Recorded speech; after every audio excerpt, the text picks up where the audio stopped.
he teaches 3 things that we need. How many things? First, as a Christian, we need a prayer life. Secondly, he teaches about almsgiving or giving to the poor, giving to those in need. Then thirdly, he teaches about fasting.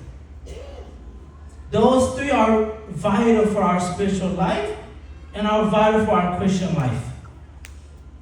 The fast we are fasting right now, Toma Fiseta, or the fast of the Dormant or the Assumption of Our Lady the Virgin Mary, is about her leaving this world, or her soul being divided, or her soul being separated from her body. Then, by the will of God, coming back again, rising from the dead and ascending to heaven by the will of God, her Son.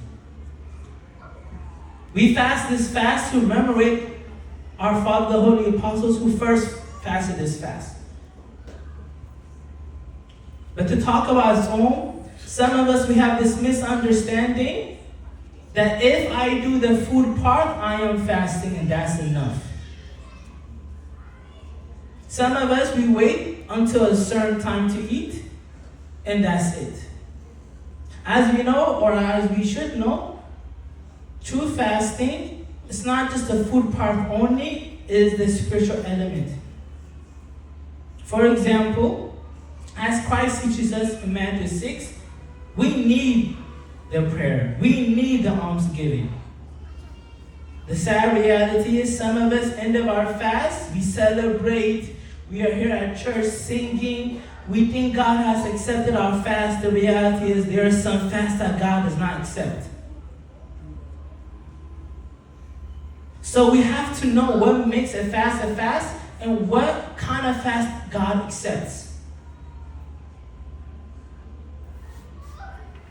The Lord Jesus Christ tells us when he comes for Judgment Day, he will look at the sinners and say, when I was hungry, you did not feed me. When I was thirsty, you didn't give me drink. When I was sick, you didn't visit me.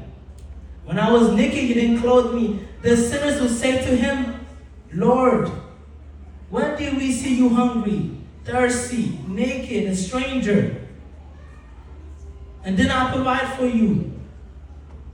And he would say to them, the least you have not done to my brother, you have not done also to me. Then he would look at the righteous and would say to them, when I was naked, you clothed me. When I was hungry, you fed me. When I was thirsty, you gave me drink. When I was a stranger, you took me in. The righteous would look at him and say, Lord, when did we have done this for you? And he would say to them, the least you have done to my brother, you also have done it to me.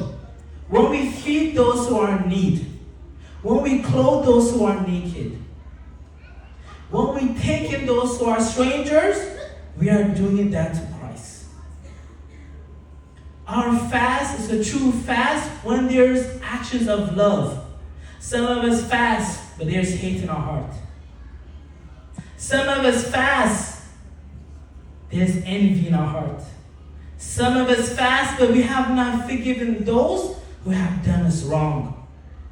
We go years after years of fasting, but nothing in our spiritual life changes.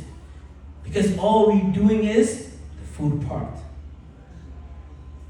This is the reason why the Lord Jesus Christ, when he teaches Matthew 6, he teaches in that order.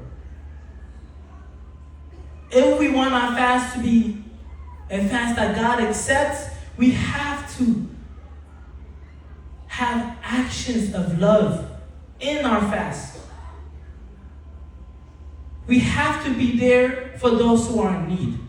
We have to clothe those who are in need. We have to feed those who are hungry. If not, our fast is done. The sad reality is, when we look at the story of the city of Nineveh, 3 days. 3 days they fasted. But there was a true fast. It says in that book, the book of Jonah, if you look at it, they turn away from their wrongdoing. Some of us, we fast. Then after the end of fast, what we do? Go back to our evil ways. Go back to being hateful. Go back to cussing. Go back to being disobedient. Children, if we are not obedient to our parents, how can we be obedient to a God we have not seen? In our spiritual life, some of us, when we have spiritual warfare, a lot of it is due to our pridefulness and our disobedience. And we don't know that. We come to church, we take Holy Communion, we confess, but we are still disobedient. We are still hateful. It can't work like that. For our fast to be a fast that transforms us, that changes us, it all starts what you do at home. How you treat your parents, how you treat your siblings, how you treat those you don't know. That plays a factor in your spiritual life. Christianity is a relationship we have with God. How can you have a relationship with the Creator when you don't have a good relationship with the creation? It doesn't work like that. So our fast to be a true fast, we have to, as it says in Matthew, but you, when you fast, anoint your head and wash your face. There is two meanings of that. A practical meaning is, when you fast, you're not fasting for others. You are fasting for you, for your own spiritual life. Don't look fast. Don't do spiritual things to get the approval of others. Some people, during fasting, they post it. Day one of fasting, I did this, I did that. When I say this, it's not judgment. We have to look at the intention behind it. When we do anything, good or bad, what's the intention? What's the reason behind it? Some of us, we post about spiritual things to get the applause and approval of other people. If that's the reason why we post about spiritual things, have some reflection. So we can't be fasting to get approval of other people. Christ says, instead of that, wash your face. Don't look like to people you are fasting. Then he continues in that and says, so that you do not appear to be meant to be fasting, but your Father who's in a secret place, and your Father who sees the secret will reward you openly. Christianity, our relationship with God, is personal. There are some things that just us and God. We don't have to share, especially in our days in our society. Everything should be posted. We post when we're in a relationship. You know a relationship is real and when it's what? Posted. That's the joke we have. We live for other people to see us. But Christ says that's not how it should be. Spirituality is kept private, not because it's wrong, but it's intimate between you and God. You don't have to show everybody everything. You can share to help others, but you don't have to tell them everything to get their approval. The intention matters. So he's saying, don't look like you are fasting. That doesn't mean act crazy, but it means don't go out of your way to seek that approval. What's the spiritual meaning? And know your head means actions of love.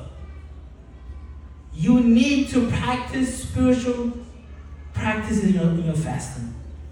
You have to go out of your way to do actions of mercy.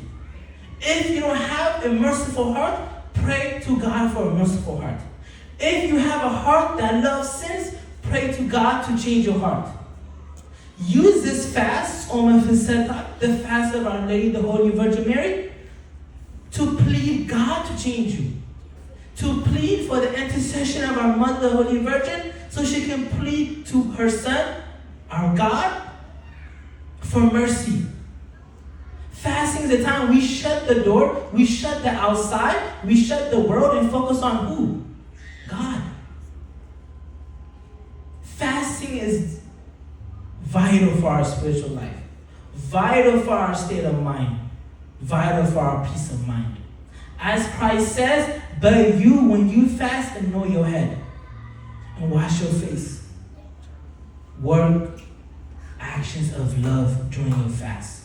Just do not be only vegan. Come to church. Pray, pray, pray. Be forgiving. Be merciful. If you're not, pray for a heart that's merciful and forgiving. May the word we have heard today, may God keep in our hearts.